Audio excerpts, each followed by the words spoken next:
Hello everyone, welcome back to A online solution. आज मैं आपको Bihar board, specially Bihar board, क्योंकि इसी का मैं हिंदी व्याकरण का जो सिलेबस है, कितना क्वेश्चन पूछा जाएगा, उसके लिए ये वीडियो मैं लाया हूं और बहुत काफी इंपॉर्टेंट है। ठीक है ना, बहुत काफी इंपॉर्टेंट ये वीडियो होने वाली, तो आप इस वीडियो को ध्यान से देखें। ऐसे तो किसी भी बोर्ड के बंदे अगर आप लोग देख रहे हो तो आपके एग्जाम में तो इस टॉपिक से तो सवाल पूछे जाएंगे, लेकिन इस कंफर्म मतलब इस बोर्ड के लिए बता रहा हूँ क्योंकि इसका जो सिलेबस है 2020 के सिलेबस के अकॉर्डिंग सवाल पूछा जाएगा हिंदी व्याकरण में। ओके, तो चलिए हम देखते हैं कि इसमें हमको व्याकरण में पढ़ना क्या क्या होगा और किस टॉपिक से कितना सवाल पूछे जाएंगे, ये भी हमको ध्यान से देखना है। ओके, और कैसा कैसा प्रश्न आएगा वो भी आपको देखना है यहाँ पे। तो वीडियो को शुरू से लेकर आखिर तक देखिएगा ताकि आप इसकी तैयारी कर लीजिए। सिलेबस है कम से कम, अगर देखा जाए हिंदी व्याकरण से कम जो है 20 नंबर के लगभग में सवाल पूछ लेता है, कम से कम 20 नंबर। बाकी 40 क्वेश्चन रहेगा आपका किताब से रहेगा, बाकी 20 क्वेश्चन देखें, 20 21 या 20 22 जो भी हो, 20 के लगभग में क्वेश्चन आपको हिंदी व्याकरण से मिलेगा और बहुत आसान है। अगर आप ध्यान देते तो आराम से हिंदी का जो क्वेश्चन है, अगर आपको उसका याद नहीं चैप्टर वाला सवाल, तो आप आराम से हिंदी व्याकरण को भी वहां पे टैली करके आप मेकअप कर सकते हो। ठीक है ना, तो चलिए देखते हैं यहाँ पे क्या क्या सवाल पूछेगा। सबसे पहले मैंने यहाँ पे वर्ण है ना, वर्ण से सवाल पूछ लेगा आपको। इससे कम से कम 1 से 2 नंबर सवाल पूछेगा। चाहे 1 नंबर तो कंफर्म है, जो मैं यहाँ पे मैं सिलेबस दिखाने वाला हूँ उससे तो 1 नंबर 100% एक क्वेश्चन पूछेगा। अब बोलेंगे सर इतना बड़ा चैप्टर पढ़ेंगे, वर्ण पढ़ेंगे और एक क्वेश्चन आएगा, तो बिकॉज आपके पास ग्रामर का जो सिलेबस है वो लंबा लिस्ट है ना, तो कम से कम 18-19 चैप्टर बन जाता है। तो अगर सबसे 2-2 नंबर पूछेगा तो फिर ज्यादा ग्रामर का वेटेज हो जाएगा, इसलिए एक क्वेश्चन 100% पूछेगा। कभी कभी 1 से 2 क्वेश्चन इससे पूछ लेता है वर्ण से। उच्चारण अक्सर इससे उच्चारण पूछता है कि का उच्चारण क्या है ना, उच्चारण, इससे उच्चारण अक्सर पूछता है का उच्चारण क्या है, कंठ का उच्चारण कहां से हो रहा है, दंत का उच्चारण कहां से हो रहा, ठीक है ना, वर्णों के समूह को क्या कहते हैं। तो इस टाइप से सवाल आपको पूछने को मिलेगा। संज्ञा तो आप लोग शुरू से बचपन से पढ़ते आ रहे हैं कि संज्ञा क्या है, किसे कहते हैं, इसके प्रकार ध्यान से रखिएगा। संज्ञा के प्रकार पूछता है, संज्ञा के प्रकार बताइए। तो 5 प्रकार का जो संज्ञा होता है उसमें आपको पूछ लेगा कि जातिवाचक संज्ञा कौन है, ऑब्जेक्टिव ऑप्शन दे देगा, या व्यक्तिवाचक संज्ञा कौन है। ओके, या तो सवाल ही दे देगा, बोलेगा कि ये मतलब पानी, तो पानी क्या द्रववाचक है कि समूहवाचक है कि भाववाचक है। तो आप तो पढ़े होंगे ना, तो इसको पढ़िएगा, पानी कौन सा वाचक संज्ञा, आप आराम से उसको टिकट लगा दीजिएगा। तो एक सवाल इससे पूछेगा, 1 नंबर इससे कंफर्म है। ठीक है, 1 नंबर इससे मानते हैं। सर्वनाम तो जानते हैं जो संज्ञा के बदले इस्तेमाल होता है कि नहीं। एक क्वेश्चन कंफर्म 100% सर्वनाम पूछेगा, जैसे कि बोलते हैं ना वह, है ना, वह, मैं, तो तुम, यहाँ पे क्या हो रहा, सब संज्ञा के बदले ये शब्द यूज करते हैं कि नहीं, तो वो सर्वनाम सवाल पूछता है। तो आपको इसको भी ध्यान से पढ़ लेना है।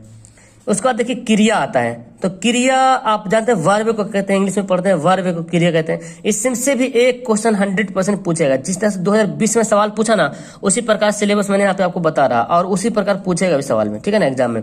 तो क्रिया से एक सवाल कंफर्म 100% आएगा। क्रिया से कैसा सवाल आएगा, तो क्रिया से जैसे सवाल आ जाएगा कि आप बोल सकते हैं कि क्रिया के कितने भेद होते हैं, है ना। इसमें पढ़ना है अकर्मक क्रिया और सकर्मक क्रिया, अकर्मक क्रिया और सकर्मक क्रिया। इसको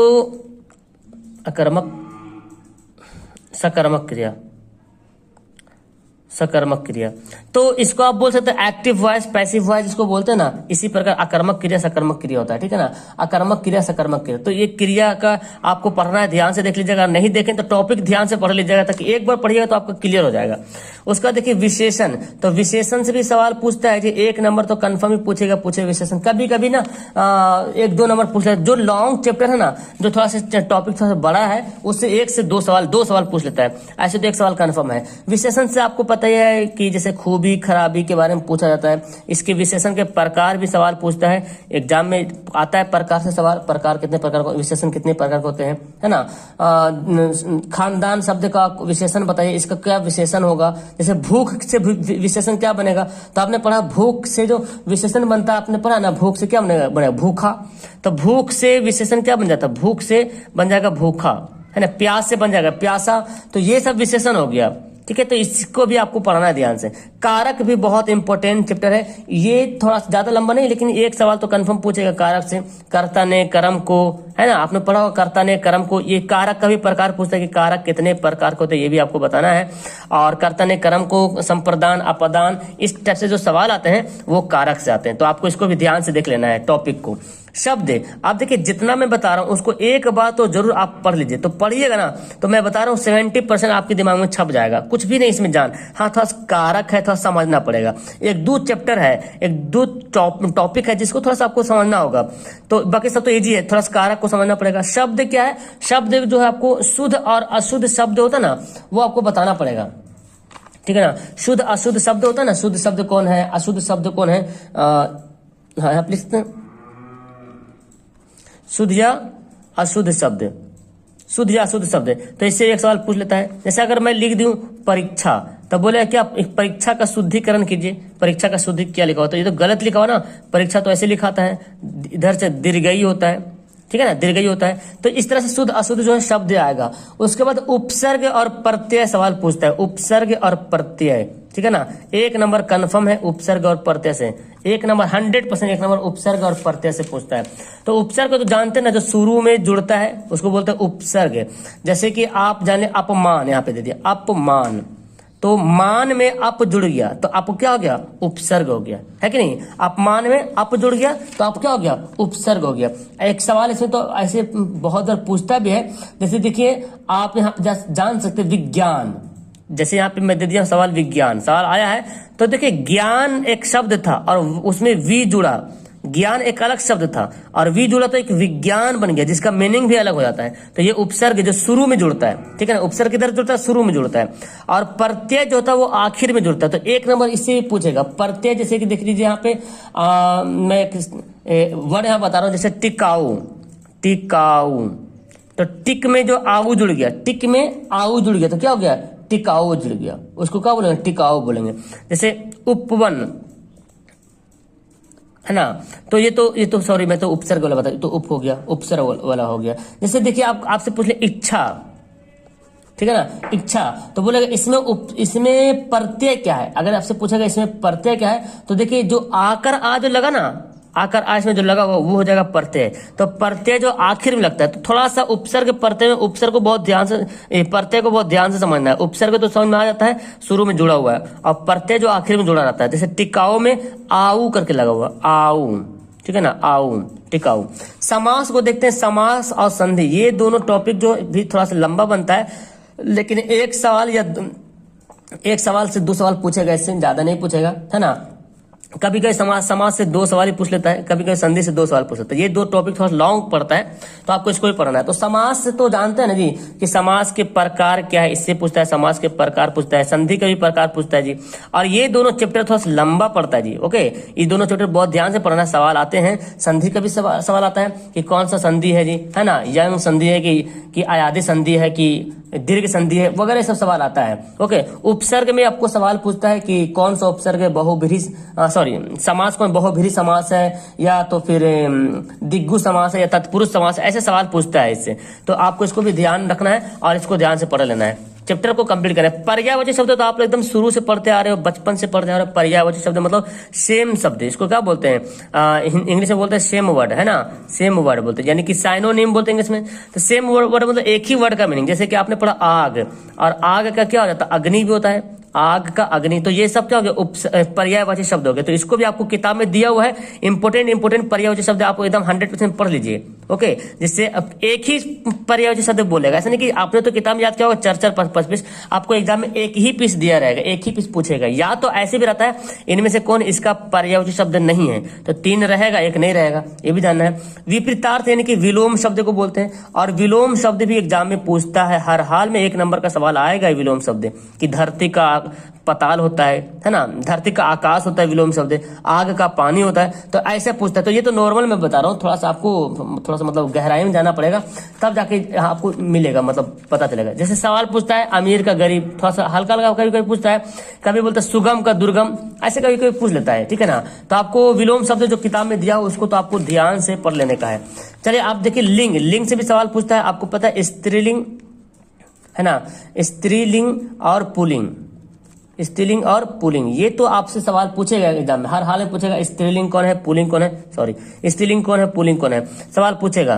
तो आपको देखना है। अब स्त्रीलिंग पुल्लिंग में कैसा सवाल पूछता है, जैसे कि बोल देगा ना, जैसे बोल देगा आयु। एक तो स्त्रीलिंग पुल्लिंग जो सिंपल से देख के पहचान लेते हैं कि लड़का, तो लड़का पुल्लिंग है, लड़की स्त्रीलिंग है। लेकिन बोल देगा आयु, तो आयु से हमको समझना पड़ेगा कि आपकी आयु या आपका आयु, सेंटेंस कौन सा सही है ग्रामर के हिसाब से, उर्दू हिंदी व्याकरण के हिसाब से। तो आयु, आपकी आयु, क्या हो जाएगा, आपकी आयु।